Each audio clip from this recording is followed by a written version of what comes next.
क्या दिल्ली में केजरीवाल के 21 विधायकों की सदस्यता चली जाएगी और क्या 21 सीटों पर फिर से चुनाव कराने पड़ेंगे? ये बड़ा सवाल आज इसलिए खड़ा हुआ है क्योंकि राष्ट्रपति ने दिल्ली सरकार के उस बिल को मंजूरी देने से मना कर दिया है जिसमें संसदीय सचिव की पोस्ट को ऑफिस ऑफ प्रॉफिट यानी लाभ के पद से अलग करने का प्रस्ताव था। अब केजरीवाल ये कह रहे हैं कि मोदी की सरकार उन्हें काम नहीं करने दे रही, लेकिन सवाल यह है कि क्या केजरीवाल ने अपने विधायकों को फायदा पहुंचाया? अलका लांबा, संजीव झा, नरेश यादव, जरनैल सिंह, ऐसे 21 विधायक अरविंद केजरीवाल की पार्टी के हैं जिनकी विधायकी कभी भी जा सकती है। इन 21 विधायकों को बीते साल मुख्यमंत्री अरविंद केजरीवाल ने संसदीय सचिव नियुक्त किया था। अब इन विधायकों को लाभ का पद रखने के मामले में अयोग्य करार दिया जा सकता है। यह है मुख्यमंत्री अरविंद केजरीवाल का वो आदेश जिसके तहत विधायकों को संसदीय सचिव बनाने का फैसला लिया गया। ये देखिए, विधायक प्रवीण कुमार को शिक्षा मंत्रालय में संसदीय सचिव बनाया गया। विधायक अलका लांबा को मिला पर्यटन मंत्रालय में संसदीय सचिव का पद।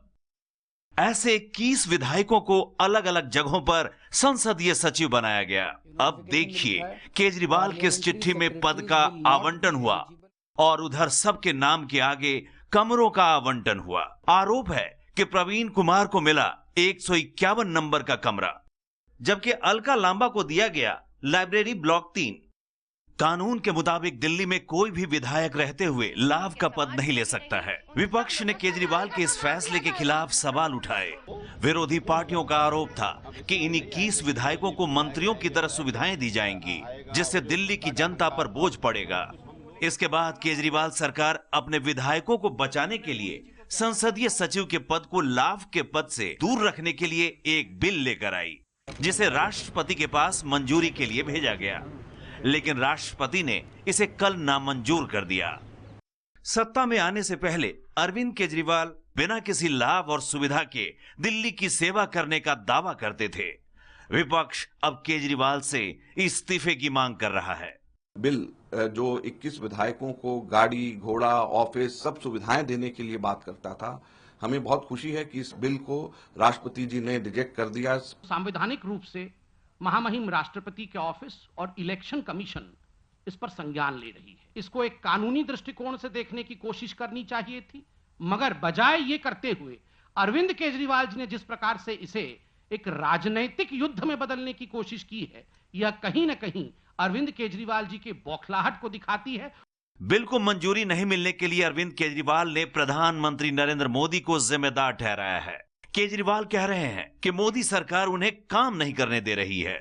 इनको डिस्क्वालीफाई करने में लगे हुए नरेंद्र मोदी जी, ना तो खुद काम करेंगे और ना दूसरों को काम करने देंगे। बताओ, इन सारे लोगों को अगर आप डिस्क्वालीफाई करके घर बिठा दोगे तो इससे इनको क्या मिल क्या रहा है नरेंद्र मोदी जी को? चुनाव आयोग के सामने कोई जवाब देते बन नहीं पड़ रहा है, इसलिए चोर दरवाजे से ये कानून लाने की कोशिश की गई कि चाहे तो आप 21 संसदीय सचिव अपॉइंट कर लीजिए, इसमें कोई इलीगैलिटी नहीं है। अब बैक डेट से अगर आप कोई कानून बनाएंगे अपने काले कारनामों को ढकने के लिए, उसे कोई तो रोकेगा। और ये मोदी सरकार तो इनको सही काम में भी अड़ंगे लगाती है, गलत काम में इनकी पार्टनर कैसे होने वाली थी?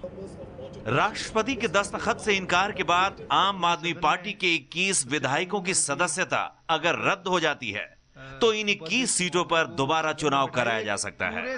पर सवाल उठता है कि केजरीवाल को जब पता था कि विधायक रहते हुए लाभ का पद लेना गैर कानूनी है, तो फिर उन्होंने अपने 21 विधायकों को लाभ पहुंचाने की कोशिश क्यों की?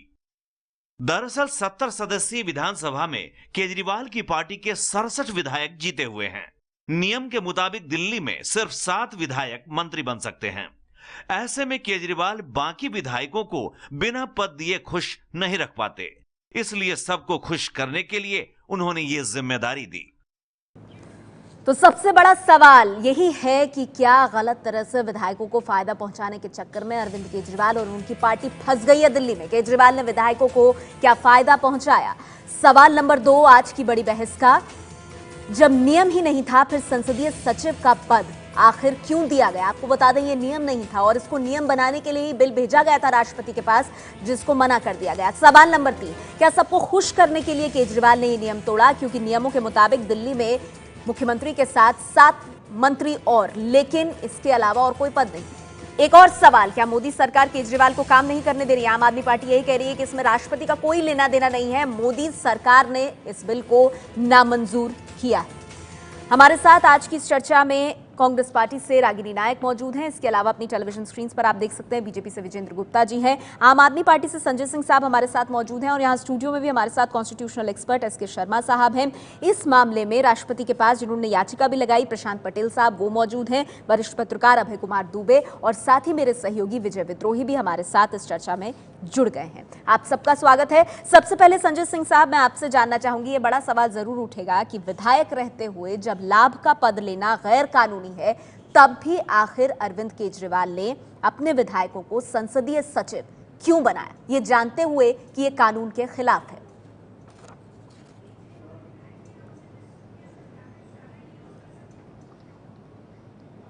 पहली बात तो ये कि ये कानून के खिलाफ है, ये कहना गलत है, क्योंकि शीला दीक्षित जब मौजूद थी मुख्यमंत्री के तौर पे, उन्होंने भी अपने संसदीय सचिव बनाए थे। उसकी जानकारी आपको होगी, नहीं होगी तो जानकारी कर लीजिए। दूसरी बात, संसदीय सचिव का अपॉइंटमेंट अकेले दिल्ली में अनोखे ढंग से किया गया है, ऐसा भी नहीं है। पंजाब में 24 संसदीय सचिव हैं, जिसमें 19 अकाली दल के, 5 बीजेपी के। राजस्थान में संसदीय सचिव हैं, हरियाणा में संसदीय सचिव हैं, छत्तीसगढ़ में संसदीय सचिव हैं, नागालैंड जो छोटा सा राज्य है वहां पे भी 24 संसदीय सचिव हैं, हिमाचल प्रदेश जहां पे कांग्रेस शासित राज्य है वहां भी संसदीय सचिव हैं। तो पहली बात यह कहना कि संसदीय सचिव की नियुक्ति नियम विरुद्ध है और कानून विरुद्ध है, यह गलत है। अगर कानून का उल्लंघन हो रहा है तो पूरे देश की सरकारों को बर्खास्त कर दीजिए, पूरे देश में संसदीय सचिवों को बर्खास्त कर दीजिए, तब ये बात आपकी सत्य होगी। संजय सिंह साहब, पंजाब में कानून है जो 2005 से लागू है, हरियाणा में कानून है जो 2005 से लागू है, हिमाचल में कानून है जो 2005 से लागू है सर, दिल्ली में कानून नहीं है। आप बात तो सुनिएगा, आप सुनिएगा तो, पूरी बात तो सुनिए। शीला दीक्षित के संसदीय सचिव किस कानून के तहत नियुक्त हुए थे दिल्ली में? इसका जवाब मुझे दे दीजिए। दिल्ली में तो नियुक्त हुए थे संसदीय सचिव। दिक्कत क्या है कि अगर अरविंद केजरीवाल कुछ काम करते हैं तो वो गैर कानूनी है, आम आदमी पार्टी कोई काम करती है तो गैर कानूनी है। सारी दुश्मनी मोदी जी को और भारतीय जनता पार्टी को सिर्फ और सिर्फ आम आदमी पार्टी और अरविंद केजरीवाल से है। उनको कांग्रेस के संसदीय सचिवों से समस्या नहीं है, उनको खट्टर के संसदीय सचिवों से और वसुंधरा राजे के संसदीय सचिवों से समस्या नहीं है। अगर वो कानून के हिसाब से है तो दिल्ली के संसदीय सचिव कानून के विरुद्ध कैसे हो गए? कृपा करके आप मुझे समझाएंगे कैसे ये कानून के विरुद्ध हो गए? नियमता ही किया गया था। नोटिफिकेशन में साफ कहा गया है कि ये, आप कह रहे हैं ये नियम के तहत किया गया, आप कह रहे हैं क्या लाभ लिया, कोई पैसा नहीं दिया। मेरे साथ कांग्रेस पार्टी से रागिनी नायक, इससे पहले कि मैं बीजेपी के पास जाऊं, क्योंकि संजय सिंह ये सवाल पूछ रहे हैं कि कांग्रेस पार्टी ने किस नियम के तहत संसदीय सचिव नियुक्त किया, तो रागिनी जी ये बताइए कि एक संसदीय सचिव जो मुख्यमंत्री का होता है वो किस नियम के तहत कांग्रेस पार्टी के दौरान चल रहा था? आज संजय सिंह पूछ रहे हैं कि उस पर तो किसी को आपत्ति नहीं हुई। देखिए, समस्या यह है नेहा कि लोभ लालच से परे हटकर नैतिकता और सिद्धांतों के आधार पर वैकल्पिक राजनीति को नारा बनाकर सत्ता पे काबिज हुए लोग जब आज उसी लाभ के पद के फेरे में फंसे हैं तो देखिए कैसे झूठ बोल रहे हैं। थोड़ी पढ़ाई करके आनी चाहिए। जीएनसीटी एक्ट 1991 में 1957 में जो संशोधन हुआ उसमें ये क्लॉज डाला गया कि मुख्यमंत्री जो दिल्ली का होगा या होगी उनके साथ एक पार्लियामेंट्री सेक्रेटरी हो सकता है। ये कानून आज भी है, आप चाहें तो कोई भी गूगल करके इसको देख सकता है।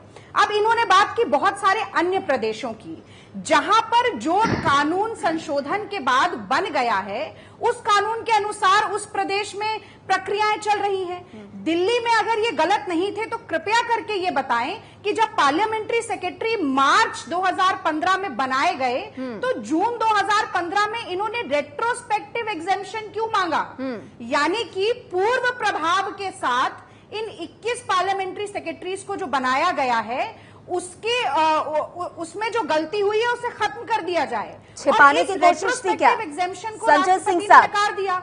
वो इसलिए आपको क्योंकि आपकी देश बात में का जो भी जवाब कानून रागिनी ने बनता दिया है, वो उस और दिन कहा से कि शुरू होता है रेट्रोस्पेक्टिव जिस दिन इफेक्ट से वो प्रभाव आप में मांग आए। रहे हैं राहत। मंशा अगर आपकी साफ थी तो पहले कानून बनाते फिर नियुक्तियां करते, वो अब भी नहीं उनको हुआ। चुप करा दीजिए तो मैं जवाब दे दूं। बोलिए संजय सिंह जी। पहली बात, अब उन्होंने एक सवाल खड़ा किया। पहली बात उन्होंने जो कहा, पढ़ाई लिखाई उनको करके आने की आवश्यकता है। मैं आपको बता रहा हूं 2-3 राज्यों के और उदाहरण। अजीत जोगी जी जब मुख्यमंत्री थे छत्तीसगढ़ में, उन्होंने संसदीय सचिवों की नियुक्ति की और उसके बाद संसदीय सचिवों की नियुक्ति करने के बाद जब उनका मामला इलेक्शन कमीशन में गया तो इलेक्शन कमीशन ने उसको वैध ठहराया। इनकी ही कांग्रेस पार्टी के अजीत जोगी के मुख्यमंत्रित्व काल का मामला है। इनको पढ़ के आना चाहिए, इनसे कहिए पढ़ के आएंगी। दूसरी बात आपने कहा रेट्रोस्पेक्टिव बिल, 2006 का उदाहरण याद रखिए। बात पूरी कर लें। देश में पार्लियामेंट थी, सोमनाथ चटर्जी जी, अरे आप मेरी बात तो सुनिए पहले। सोमनाथ चटर्जी जी स्पीकर थे। 40 मेंबर ऑफ पार्लियामेंट जिसमें विजय कुमार मल्होत्रा भी शामिल थे, वो डिस्क्वालीफाई हो रहे थे। उनके लिए रेट्रोस्पेक्टिव तरीके से डिस्क्वालिफिकेशन अमेंडमेंट एक्ट लाया जाता है और 40 के 40 सांसद बहाल रहते हैं। अच्छा। सुनिए बात को, दबाइए मत। और मैं ये कह रहा हूं कि अगर 2006 की पार्लियामेंट का किया गया कानून अवैध था, अगर 2006 की पार्लियामेंट में पास किया गया कानून अवैध था, तो रागिनी नायक को और विजेंद्र गुप्ता जी को सार्वजनिक कॉन्स्टिट्यूशनल एक्सपर्ट एसके शर्मा साहब हमारे साथ। एसके शर्मा साहब, ये जो 2006 की बात कर रहे हैं संजय सिंह साहब, जरा ये बताइए। बड़ा टेक्निकल हो रहा है ये मामला। नहीं, एक मिनट मैम, यहाँ कॉन्स्टिट्यूशनल एक्सपर्ट है, उनसे बेहतर इसका जवाब कोई नहीं दे सकता। संविधान को वो बहुत अच्छी तरह से समझते हैं। ठीक है, तो कानून के जानकार है हमारे साथ। दिल्ली की जिम्मेदारी है, दिल्ली की बात करें। कानून की जानकारी रखने वाले एसके शर्मा साहब हमारे साथ है। जी एसके शर्मा हम साहब, दिल्ली के परिप्रेक्ष्य में अरे बात आप करें चुप तो हो अच्छा जाइए, है। पहले दूसरों को भी सुनिए। दिल्ली में हाँ। मोटे तौर पे दिल्ली 4 कानूनों से चलती है।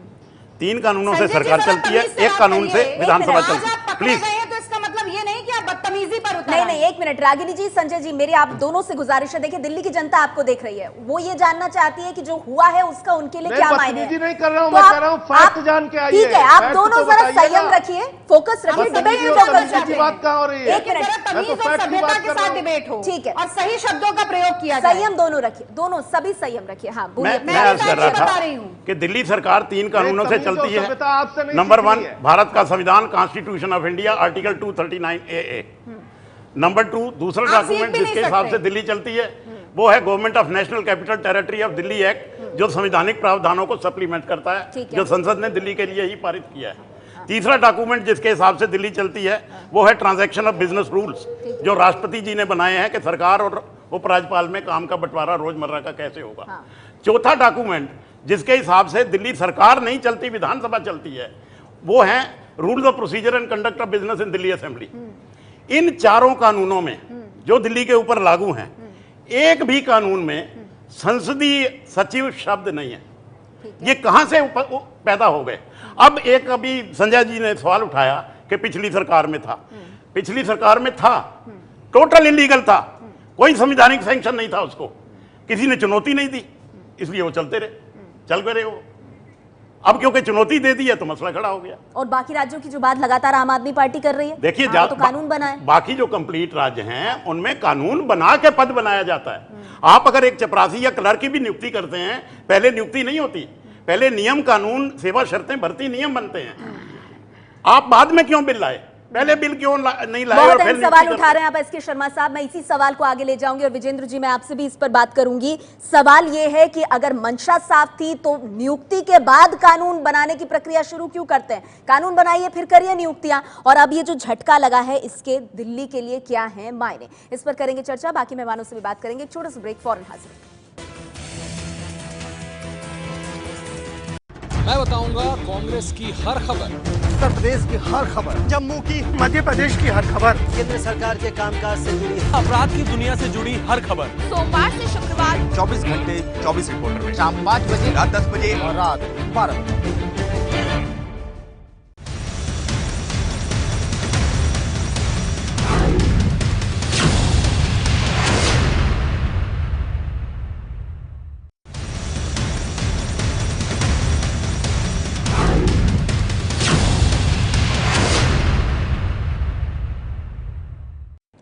हमारी चर्चा जारी है कि क्या केजरीवाल ने विधायकों को फायदा पहुंचाया। हमारे साथ तमाम खास मेहमान मौजूद हैं। बीजेपी से विजेंद्र गुप्ता जी हमारे साथ है। विजेंद्र गुप्ता जी, आम आदमी पार्टी ये सवाल उठा रही है कि एक धेले भर का पैसा नहीं लिया, बाकी राज्यों में संसदीय सचिवों को तमाम सुविधाएं मिलती हैं, बिना कोई पैसा लिए काम कर रहे हैं, तब भी मोदी सरकार को परेशानी है। आम आदमी पार्टी से डरती है ये सरकार, क्या कहेंगे?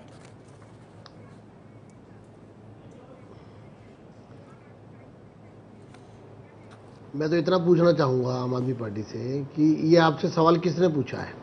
इलेक्शन कमीशन ने। और आपने ये जवाब किसको दिया है? इलेक्शन कमीशन को दिया है। तो इलेक्शन कमीशन जो है इस पर फैसला लेगा, इस पर अपनी रिपोर्ट बना रहा है और वो राष्ट्रपति जी के पास जाएगी और अल्टीमेटली फैसला राष्ट्रपति जी को लेना है। तो जो भारत का इलेक्शन कमीशन जो पूरे देश में इतने चुनाव करवाता है, सत्ता पूरी बदल जाती है, कांग्रेस से बीजेपी आ जाती है, कांग्रेस से कोई थर्ड फ्रंट आ जाता है, कोई चौथी पार्टी आ जाती है, और ये लोग भी उसी इलेक्शन कमीशन के चुनाव प्रक्रिया से आए। तो आज अगर ये इलेक्शन कमीशन पर उंगली उठा रहे हैं तो भारत के संविधान पर उंगली उठा रहे हैं, भारत के राष्ट्रपति पर उंगली उठा रहे हैं। तो निशाना ये मोदी जी को क्यों बना रहे हैं, मुझे ये समझ में नहीं आ रहा। विजेंद्र गुप्ता जी, आप प्रक्रिया में ऐतराज नहीं है यानी बीजेपी को ऐतराज नहीं है 21 संसदीय सचिव पर? जी, किस बारे में आप कह रहे हैं ना, चुनाव आयोग के बीच की बात है। देखिए विजय विद्रोही जी, वो दूसरा प्रश्न है। पहला प्रश्न ये है कि जो कार्रवाई हो रही है, मैं बीच की बात नहीं कह रहा, ये आरोप जो लगा रहे हैं कि भारतीय जनता पार्टी, हम विपक्षी दल हैं, सरकार लाभ के पद पर एक तरह से दिल्ली में इन्होंने 7 की जगह 28 मंत्री बनाए, क्योंकि दिल्ली की असेंबली में 10% of the total strength of the house हो सकता है, जबकि पूरे देश में 15% है। तो आप अगर दूसरे राज्यों के नाम लेंगे, वहां की कानून व्यवस्था क्या है, तो आप अपना बचाव अगर ये कहते हो, ये बचाव बहुत कमजोर है। दूसरा हमारा ये कहना है कि ये हम विपक्षी दल हैं। आपने 13 मार्च 2015 को उनको पार्लियामेंट्री सेक्रेटरी बनाया और आप 23 जून को, जब आप 23 जून को बिल लेकर के आए, तब हमने विरोध किया सदन के अंदर कि ये आप जो बिल अब ला रहे हैं ये रेट्रोस्पेक्टिव है और ये विरोधाभासी बातें हैं। अगर वो लाभ के पद में नहीं है या उन्होंने लाभ नहीं लिया, तो फिर आप removal of disqualification amendment bill 2015 क्यों लेकर आए? ठीक है, क्यों आप आपने कह रहे हैं जो कुछ हो रहा है वो कानून के नाते ही हो रहा है, कानून के नाते हो रहा है। प्रशांत पटेल साहब मेरे साथ मौजूद है। प्रशांत पटेल साहब, आम आदमी पार्टी ये सवाल, क्योंकि आप तो ये याचिका बाकायदा राष्ट्रपति के पास लेकर गए, आज की तारीख में आम आदमी पार्टी कह रही है कि कोई लाभ नहीं लिया, एक पैसा नहीं दिया, फिर लाभ का पद। ठीक है संजय सिंह जी, आती हूँ 1 मिनट, बाकी मेहमानों से प्रतिक्रिया लूं, फिर आपके पास आऊंगी क्योंकि आपको ज्यादातर सवालों के जवाब देने। प्रशांत पटेल साहब, एक पैसा नहीं लिया, फिर लाभ का पद कैसे? क्योंकि अरविंद केजरीवाल जी की संवैधानिक नियमों में कोई आस्था नहीं है, संविधान में आस्था नहीं है, और ना ही वो राष्ट्रपति का सम्मान करते हैं, ना चुनाव आयोग का सम्मान करते हैं, जो कि संवैधानिक संस्थाएं हैं। और जहां तक वो कहते हैं कि लाभ का पद नहीं है, अगर लाभ का पद नहीं है तो फिर उन्होंने 21 क्यों बनाया? 42 बना लेते या 60 MLA को बना लेते। दूसरी बात, अगर लाभ का पद नहीं है तो मैंने पिटीशन 19 जून 2015 को फाइल की। उन्होंने मीडिया में खबर आने के बाद 20 जून को अर्जेंट कैबिनेट मीटिंग क्यों बुलाई कि हम ये इसके लिए बिल ला रहे हैं, और 23 जून को बिना संवैधानिक प्रक्रियाओं का पालन किए हुए बिल उन्होंने क्यों विधानसभा में ले आया और 24 जून को उसको फॉलो कर दिया। चौथी बात, अगर ये लाभ का पद नहीं है तो फिर इन्होंने रेट्रोस्पेक्टिव इफेक्ट क्यों दिया, बैक डेट से क्यों दिया? इन्हीं सारी बातों को लेकर जब मैंने 28 दिसंबर को दोबारा माननीय चुनाव आयोग में अपना रिप्लाई फाइल किया, तो उसकी एक कॉपी माननीय राष्ट्रपति महोदय को भी दी थी। उसमें मैंने साफ साफ लिखा है कि इन्होंने आपके साथ, राष्ट्रपति महोदय के साथ भी चीट करने का प्रयास किया है कि आप मेरी पिटीशन पे आप अपनी कार्रवाई न कर सकें, संवैधानिक नियमों का पालन न कर सकें, आपको रोकने के लिए इन्होंने आपके साथ फ्रॉड किया और एक गलत तरीके से बिल ले आए, इसलिए आप इनकी सदस्यता रद्द करिए। बात रखी प्रशांत पटेल साहब। अभय कुमार दुबे जी, बुरी तरह से फंस गई है क्या इस वक्त आम आदमी पार्टी? इस सब की जरूरत थी क्या, जब आपको पता है कि कानून में ये अलाउड नहीं है? या तो आप पहले कानून बदलते, उसके बाद नियुक्तियां करते, नियुक्ति पहले की, फिर रेट्रोस्पेक्टिव इफेक्ट से आप राहत चाहते। भाई आज जब मैं मुड़ के देखता हूँ उस क्षण की तरफ, जबकि चुनाव के तुरंत बाद में जब आम आदमी पार्टी को 67 सीटें मिल गई थी और आम आदमी पार्टी के सामने समस्या यही थी कि वो अपने विधायकों को कैसे सकारात्मक रूप से शासन प्रशासन के साथ जोड़े, तो उस प्रक्रिया का उन्होंने एक ही हल निकाला। तो आज जब मैं मुड़ के देखता हूँ तो लगता है कि शायद कानून की और जो मर्यादा है, परंपरा है, इन सब की कसौटी पर मुश्किल होगा इसका खरा उतर पाना, ऐसा मुझे लगता है। अब आगे चुनाव आयोग तय करेगा, चुनाव आयोग जो करेगा और जो तमाम संजय जी ने बातें बताई हैं या संजय जी के आम आदमी पार्टी के आलोचक जो बातें कह रहे हैं वो सारे तथ्य चुनाव आयोग के सामने होंगे, वो उसके फैसला करेगा, उसके हिसाब से होगा। लेकिन मेरा मानना यह है कि अगर 21 विधायकों की विधायकी की सदस्यता जाती है तो दिल्ली के अंदर बाकायदा एक मिनी जनरल इलेक्शन होगा। ठीक है, और उसमें सभी पार्टियों को एक बार फिर से आम आदमी पार्टी की सरकार तो बनी रहेगी, उसके पास तो 46 सीटें हैं। नहीं, सवाल है ना, पंजाब में भी चुनाव है और क्या इस वक्त पर ऐसी किसी चीज की आपको जरूरत है? क्योंकि बार बार आम आदमी पार्टी पर यह आरोप लगाया जाता है कि वो संविधान से नहीं चलती है। संजय सिंह साहब, बहुत सारे सवाल आपसे, ब्रेक के बाद उन तमाम सवालों का जवाब मैं लूंगी। एक ब्रेक ले रहे हैं, आगे बढ़ने से पहले दर्शकों को बता दें, देश की दिन की हर बड़ी खबर जरूर देखिएगा आप 24 घंटे 24 रिपोर्टर में शाम 5 बजे।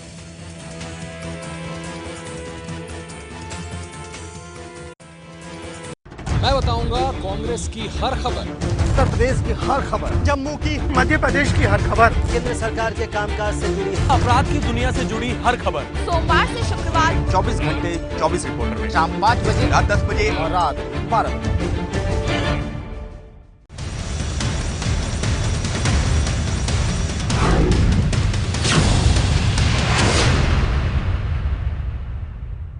पहली बात ये कहना कि संसदीय सचिव की नियुक्ति नियम विरुद्ध है और कानून विरुद्ध है, ये गलत है। अगर कानून का उल्लंघन हो रहा है तो पूरे देश की सरकारों को बर्खास्त कर दीजिए, पूरे देश में संसदीय सचिवों को बर्खास्त कर दीजिए, तब ये बात आपकी सत्य होगी। संजय सिंह साहब, लोभ लालच से परे हटकर नैतिकता और सिद्धांतों के आधार पर वैकल्पिक राजनीति को नारा बनाकर सत्ता पे काबिज हुए लोग जब आज उसी लाभ के पद के फेरे में फंसे हैं तो देखिए कैसे झूठ बोल रहे हैं।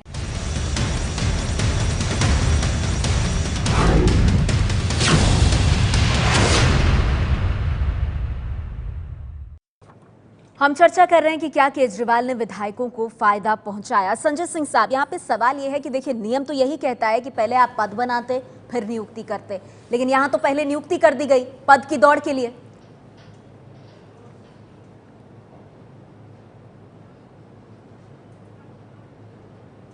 चलिए, दूसरे राज्यों का आप उदाहरण दे रही थी कि वहां कानून थे, उसके बाद संसदीय सचिवों की नियुक्ति हुई। अब मैं आपको दिल्ली का मामला बता रहा हूं, शीला दीक्षित की सरकार का। एपीजे अब्दुल कलाम साहब के समय में रेट्रोस्पेक्टिव इफेक्ट से दिल्ली के अंदर 18 कांग्रेस के विधायकों के विरुद्ध जो विजय जॉली जी ने इलेक्शन कमीशन में शिकायत की थी ऑफिस ऑफ प्रॉफिट में, उनको रेट्रोस्पेक्टिव तरीके से मंजूरी दी गई, राष्ट्रपति के द्वारा रेट्रोस्पेक्टिव तरीके से मंजूरी ली गई तत्कालीन राष्ट्रपति एपीजे अब्दुल कलाम से। मैं कांग्रेस की जो प्रवक्ता है रागनी जी से मैं पूछना चाहता हूं, ये सच है या गलत है? मैं आपको खबर पढ़ के सुना दे रहा हूं, अगर टाइम ना हो तो आप इसको दिखवा लीजिए। ये खबर है 19 सितंबर 2006 में 18 विधायक जो लाभ पा रहे थे ऑफिस ऑफ प्रॉफिट में, विजय जॉली जो बीजेपी के एमएलए थे, उन्होंने इलेक्शन कमीशन में शिकायत की थी, रेट्रोस्पेक्टिव बिल लाके उसको पास कराया गया था। ये शीला दीक्षित की सरकार का उदाहरण है। रागिनी जी, इसमें संजय सिंह कह रहे हैं पहले भी हो गया। हालांकि ये बात अलग है कि आम आदमी पार्टी बाकी पार्टियों से अलग है। Post of chairman and vice chairman of trans Yamuna area development board, rural development board, parliamentary secretary to the chief minister, chairman of the 9 district development committee, और ये लोग तनख्वाह भी ले रहे थे और प्रॉफिट भी ले रहे थे। ठीक है, मैं जवाब ले लूं सर, थोड़ा समय, क्योंकि बहुत मेहमान है, मैं चाहूंगी सब अपनी बात रख पाए। हाँ रागिनी, जल्दी से आपका जवाब इस पर। देखिए, मैं 2 बातें कहना चाहूंगी। एक तो हर सवाल जो आम आदमी पार्टी से पूछा जाता है उसके जवाब देने के बजाय किसी दूसरी पार्टी को कटघरे में खड़ा करना इनके लिए बहुत आसानी से बच निकलने का एक बहाना होता है। मैं एक छोटा सा मैं भी सवाल पूछना चाहूंगी कि Jaya Bachchan versus union of India and others 2006, इस केस में कहा गया कि यदि आप सरकार इन सभी सुविधाओं का कोई लाभ नहीं भी ले रहे हैं तो भी लाभ का पद आप नहीं रख सकते। और मैं पूछना चाहूंगी कि क्या 13 मार्च 2015 को जो ऑफिशियल नोटिस जीएनसीटी ने निकाला उसमें यह नहीं कहा गया कि पार्लियामेंट्री सेक्रेटरीज को ऑफिशियल ट्रांसपोर्ट भी दिया जाएगा और एक ऑफिस भी दिया जाएगा? आज बड़ा सवाल उसी वैकल्पिक राजनीति को लेकर आता है। ठीक है, क्या आपने अब मैं क्या मानूं इसे कि आपके वक्त में केवल वो चीजें हुई थी जिसका जिक्र संजय सिंह कर रहे हैं, और क्या ये बात आम आदमी पार्टी को ऐसा अनुसरण करना चाहिए? 2006 पे उन्होंने कोई जवाब नहीं दिया। हाँ, जैसे आप जवाब नहीं दे रहे हैं सर, वो भी जवाब नहीं दे रही हैं। ठीक है रागिनी जी, नहीं आपकी बात जो है वो सामने आ गई मैम, मैं फिर आपके पास आऊंगी रागिनी, थोड़ा सा जरा कोऑपरेट कीजिए क्योंकि बहुत मेहमान है। नहीं आपने पूरा किया, आपने अपनी बात रखी, आपने वैकल्पिक राजनीति की बात की और आपने ये भी कहा कि जो कानून है उसके तहत आम आदमी पार्टी ठीक कर रही है या नहीं। विजय, मैं आपसे जानना चाहूंगी तो क्या इसको इस तरह से देखा जाए कि अगर पूर्ण राज्य का दर्जा होता फिर शायद ये कानून बन जाता, लेकिन क्योंकि पूर्ण राज्य का दर्जा नहीं है और ये सारा मामला जो है ये केंद्र से, एलजी से होते हुए केंद्र तक जाता है, राष्ट्रपति तक जाता है, इसीलिए आम आदमी पार्टी जो है वो इसमें सियासत का आरोप लगा रही है। नेहा जी, मैंने दिल्ली का उदाहरण दिया, पूर्ण राज्य की बात नहीं है। ठीक है सर, बिल्कुल नेहा, आप सही कह रही हैं और ये सत्ता की मलाई बांटने का एक नया तरीका बन गया है जब से देश भर में ये व्यवस्था हुई है कि 15% से ज्यादा लोग आप मंत्री के रूप में नहीं रख सकते। सभी राज्यों में हमने देखा है कि ऐसे संसदीय सचिवों की नियुक्ति होती है और उनको गाड़ी, बंगला, गाड़ी और दूसरी सुविधाएं दी जाती हैं। जो विधायक नाराज होता है उसको संसदीय सचिव का एक तरह से हम कह सकते हैं कि एक झुंझुना सा थमा दिया जाता है सत्ता का। अब बड़ी बात यह है कि इस बहाने एक बड़ी बहस ये होनी चाहिए कि आखिर संसदीय सचिवों की ज़रूरत क्या किसी सरकार को पड़ती है, उनका काम क्या होता है और क्या सिर्फ उनको सत्ता से जोड़े रखने का एक यही तरीका हो सकता है या इसमें कुछ और नए तरीके भी पैदा किए जा सकते हैं। ये एक बड़ी बात है जो इस बहस के बहाने जो बात विजय कह रहे हैं, अब दिल्ली में 7 मंत्री हैं, 21 संसदीय सचिव आपने बनाए, क्या इसकी जरूरत है? और संसदीय सचिव का यही काम है जो आज अरविंद केजरीवाल भी कह रहे थे कि भाई रेड अगर कहीं पड़ती है तो उसका पीछे का होमवर्क कौन है, विधायक करते हैं, फिर मनीष सिसोदिया जाते हैं और काम करते हैं। संसदीय सचिव जैसा नाम सिर्फ 28 नहीं है, वो संसदीय कार्य करते हैं, संसद में कार्य करते हैं। 45 से 50 विधायकों को रेवड़ियां बांटी है। वो असेंबली में काम करते हैं, वो विधायिका का काम करते हैं। जिस मिनिस्टर के पास में संसदीय काम के अलावा और बड़ा विभाग होता है उसके साथ में अमूमन एक संसदीय सचिव लगा दिया जाता है। संसदीय सचिव क्या करता है कि अगर मंत्री बिजी है तो उसके बिहाफ पे वो प्रश्नों के उत्तर दे देता है। टेबल ऑफ द हाउस पे पेपर ले करने हैं, मिनिस्टर नहीं है वो ले कर देता है। स्पीकर को नोटिस देना है किसी प्रश्न का, मोशन का, रेजोल्यूशन का, वो संसदीय सचिव दे देता है। विधानसभा आजकल चलती कितनी है? अब सवाल ये है जो विजय विद्रोही जी कह रहे हैं, दिल्ली विधानसभा की एवरेज सिटिंग मेरे जमाने में 4 विधानसभाओं का मुझे पता है 18 या 19 हुआ करती थी, अब हो सकता है 20-22 हो गई हूँ। पूरे साल में 20-22 तो कुल सिटिंग होती हैं। अब उसमें बिल कितने होंगे आप जानती हैं। पिछली जब ये लोग एक बड़ी मैं नई बात आपको बता दूं, अगर कानून दिल्ली में बन भी जाए, लीगल बन जाए, तो भी एक भी संसदीय सचिव विधानसभा के अंदर एक शब्द नहीं बोल सकता। आप पूछिए उसकी वजह क्या है? जी, वजह क्या है? विधानसभा की नियमावली में संसदीय सचिव शब्द नहीं है। उसमें जो मिनिस्टर की परिभाषा है, लोकसभा में मिनिस्टर की परिभाषा बताता हूं। Minister means A member of the council of ministers, A union minister, A minister of state and A deputy minister and parliamentary secretary. अब दिल्ली में मिनिस्टर की डेफिनेशन देखिए, minister means A member of the council of ministers full stop. जब संसदीय सचिव minister है ही नहीं, वो सरकार का अंग भी नहीं है, तो सरकार में बोल कैसे सकता है? संजय सिंह साहब, तो सवाल ये भी उठेगा कि आपकी पार्टी जो हमेशा राजनीतिक मूल्यों की बात करती है, अलग किस्म की राजनीति की बात करती है, आप संसदीय सचिव बनाने गए वो भी तब जब दिल्ली में कानून ही नहीं है उसका, और अब जब सवाल पूछे जा रहे हैं तो आप कांग्रेस की बात कर रहे हैं, निशाना बीजेपी पर साध रहे हैं। आप तो बिल्कुल अलग किस्म की पार्टी रहे हैं, आपको इन सब चीजों में पढ़ने की क्या जरूरत थी?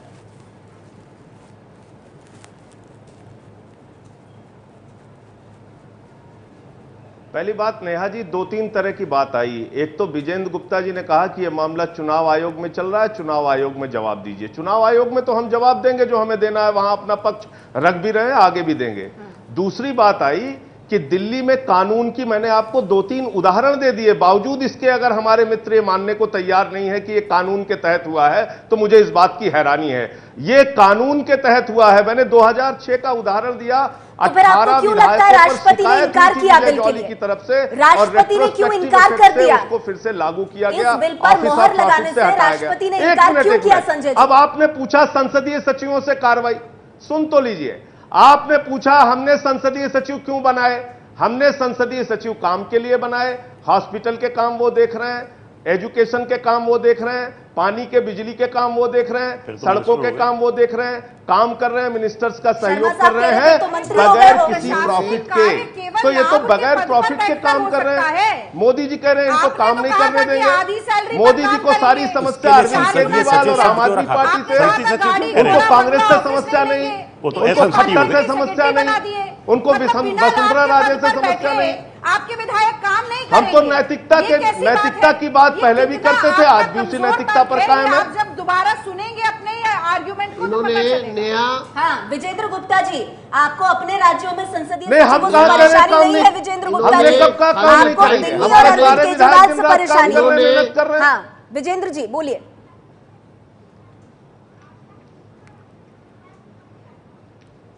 देखिए नेहा जी, मैं इतना कहूंगा कि सिर्फ 28 लोग नहीं है, 7 मंत्री, 21 पार्लियामेंट्री सेक्रेटरी, उसके अलावा डिस्ट्रिक्ट कमेटीज के चेयरमैन बनाए हैं इन्होंने 11 के करीब। उसके बाद इन्होंने बोर्डों के 50 के करीब विधायकों को इन्होंने 67 में से लॉलीपॉप दिए हैं, उनको एक तरह से पर्क्स दिए हैं। ये काम तो उनको सारी राजनीतिक पार्टियां तरह करती के, है, सब करते प्रलोभनों से जोड़ा हुआ है। कांग्रेस और तो कुल बीजेपी क्या मिलाकर नहीं के करती? क्या ये वही पार्टी है? क्या जो इनके ये- विधायक बोर्ड के मेंबर चेयरमैन नहीं होते? एक मिनट देखिए, एक मिनट मेरी बात पूरी होने दीजिए। पहले नहीं थे, ये आरोप पूछिए। ये आरोप लगाना बहुत आसान है। मैं इतना बताना चाहता हूं कि कुछ तो पद पहले से ही थे, कुछ पद इन्होंने क्रिएट करे हैं।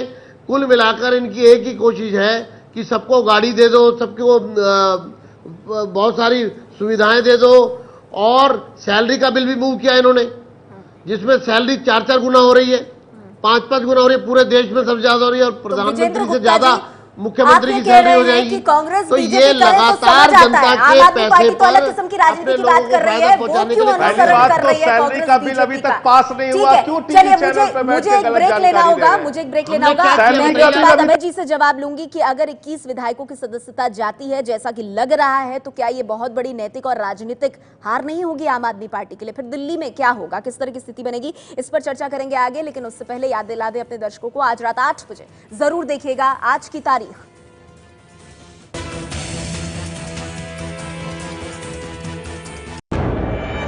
ऑपरेशन गैस, आज की तारीख में रात 8 बजे।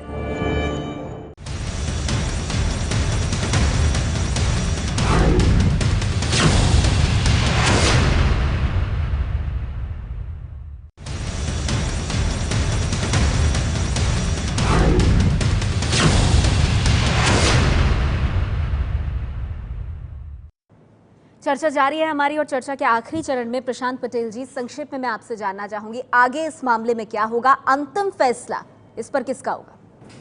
संविधान के अनुसार इस विषय में चुनाव आयोग राष्ट्रपति महोदय को अपना ओपिनियन देगा, अपनी सलाह देगा, क्योंकि पहले जो सारी जो प्रक्रिया चल रही है, राष्ट्रपति के निर्देशानुसार उन्होंने चुनाव आयोग से ओपिनियन मांगा था नवंबर 2015 में। उसके अनुसार चुनाव आयोग राष्ट्रपति महोदय को अपना ओपिनियन देगा। उसके बाद राष्ट्रपति महोदय इस पर अपना फाइनल डिसीजन लेंगे, और ये डिसीजन को किसी कोर्ट में चैलेंज नहीं किया जा सकता। और तो दिल्ली की जनता 21 सीटों पर उपचुनाव के लिए तैयार रहे, 21 सीटों पर चुनाव होना निश्चित है। और अभय दुबे जी, अगर 21 सीटों पर चुनाव होते हैं तो क्या ये आम आदमी पार्टी की नैतिक और राजनीतिक हार नहीं होगी एक तरह से? देखिए, उनकी नैतिक या राजनीतिक हार नहीं है, राजनीतिक हार होगी नहीं होगी तो फिर चुनाव के बाद तय होगा, क्योंकि ये एक बहुत बड़ा सरकार चल रही बहुत बड़ी सबसे ईमानदार सरकार तो चलती रही, चुनाव होना मेरा कहना है इस वजह से कि लाभ देखिए, ये के पद तकनीकी पर प्रश्न है। यही अभी विजय ने जो बात बताई, और शर्मा जी जो बात कह रहे थे, और दूसरे साथी भी जो बात कह रहे थे, ये एक तकनीकी कानूनी प्रश्न है जिसका फैसला उन्हीं कसौटियों के आधार पर होगा।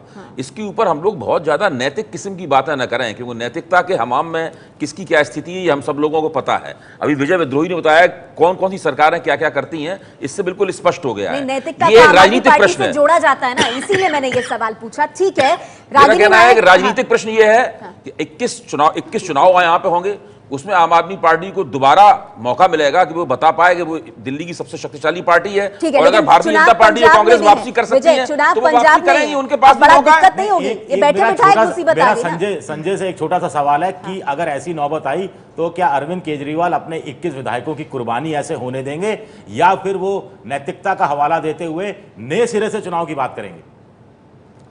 मेरा भी एक प्रश्न है संजय। एक मिनट, ये जिसका जवाब देने थे, फिर आप संजय जी। मैं जवाब इसका दे दूं? हाँ जी बोलिए। देखिए, पहली बात तो ये कि हम कानूनी रूप से, संवैधानिक रूप से बिल्कुल हमारी स्थिति मजबूत है, कहीं से भी चुनाव आयोग में हमारे विरुद्ध कोई फैसला नहीं आने जा रहा है। अगर ऐसा कोई फैसला आएगा तो हम उसको कोर्ट में भी चुनौती देंगे, हमारे पास वो भी रास्ता खुला हुआ है। जहां तक दिल्ली सरकार की स्थिति है, दिल्ली सरकार मजबूती से जनता के लिए पहले भी काम कर रही थी, अब भी कर रही है। कभी ये सीबीआई के इंक्वायरी कराएंगे, कभी हमारे विधायकों पर फर्जी मुकदमे लगवाएंगे, कभी इस तरह की कोशिशें करेंगे, लेकिन मोदी जी किसी चीज में रागिनी नायक जी होंगे। हम साफ नियत से संजय सिंह कह रहे हैं कि आम आदमी पार्टी और उनकी सरकार की सेहत पर कोई असर नहीं पड़ने वाला। रागिनी, कोई असर नहीं पड़ेगा सेहत पर। हाँ ठीक है, विजेंद्र जी मैं आप ही का क्लोजिंग कमेंट लूंगी, एक बार जरा रागिनी जी की प्रतिक्रिया ले लूं। जी रागिनी। देखिए, दो बातें जल्दी से कहूंगी, और एक आदेश और है ये नेहा जी, एक आदेश और है, एक मिनट सर, इसमें साफ साफ जीएडी कह रहा है किसी भी प्रकार की सुविधा नहीं दी जाएगी पार्लियामेंट्री सेक्रेटरी को। एग्जेम्पशन मांगने की जरूरत ही नहीं पड़ती। ठीक है, अगर मार्च में लिया हुआ इनका निर्णय सही होता तो जून में ये नया बिल नहीं लेकर आते। और दूसरा पॉइंट रागिनी, हाँ दूसरी बात, कांग्रेस के बड़े उदाहरण आपने दिए। यदि कांग्रेस पार्टी गलत होती तो कानूनी रूप से दोषियों को सजा मिलती, पर आप मुझे बताइए कि 2006 में नैतिकता का उदाहरण देते हुए सोनिया जी ने इस्तीफा दिया और दोबारा चुनाव लड़ा। क्यों नहीं आप एक हाई मॉरल ग्राउंड लेते? अभय दुबे जी कहते हैं कि नैतिकता की बात ही मत करिए, उस पार्टी के बारे में जो नैतिकता की दुहाई देकर ही सत्ता पर ठीक है। नहीं, नैतिक प्रश्न नहीं है। अभी शर्मा जी ने बताया कि जो शीला दीक्षित ने किया था वो भी गैर कानूनी था, और साहब सिंह वर्मा ने ये शुरू कराया था पूरा मामला। भाजपा के भी मुख्यमंत्री करते रहे हैं और कांग्रेस के मुख्यमंत्री ने भी ये किया है। नहीं ठीक है, सबने किया है। अभय दुबे जी अपनी बात रख रहे हैं, उस समय डिस्क्वालीफाई हो जाते हैं। पर संजय सिंह साहब बार-बार इस सवाल कर रहे हैं, सबसे ईमानदार पार्टी है सर। सेक्रेटरी नियुक्त करने अगर कांग्रेस बीजेपी जो कर रहे हैं वही आम आदमी पार्टी कर रही है तो आप अलग कैसे हैं? आप अलग कैसे हैं? फिर जाते जाते विजेंद्र गुप्ता जी सवाल आपसे ये, संजय सिंह साफ कह रहे हैं हमारे पास कोर्ट जाने का भी एक विकल्प होगा, ये लड़ाई हम हारेंगे नहीं, बीजेपी चाहे जितना जोर लगाए। नहीं, मेरा सवाल ये है, हम तो बगैर किसी तरह का प्रॉफिट दिए विधायकों से काम ले रहे हैं। तो मैं कह रहा हूं जो अपना रोड मैप बता रहे हैं ये, उसमें इलेक्शन कमीशन का नाम ले रहे हैं। हाँ, बोलिए। एक मिनट नेहा जी, इन्होंने अपना जो रोड मैप बताया संजय सिंह जी ने, उसमें पहले इलेक्शन कमीशन का कहा है कि वो नहीं करेंगे, फिर उसके बाद का इलेक्शन कमीशन अगर करेगा तो फिर हम कोर्ट जाएंगे।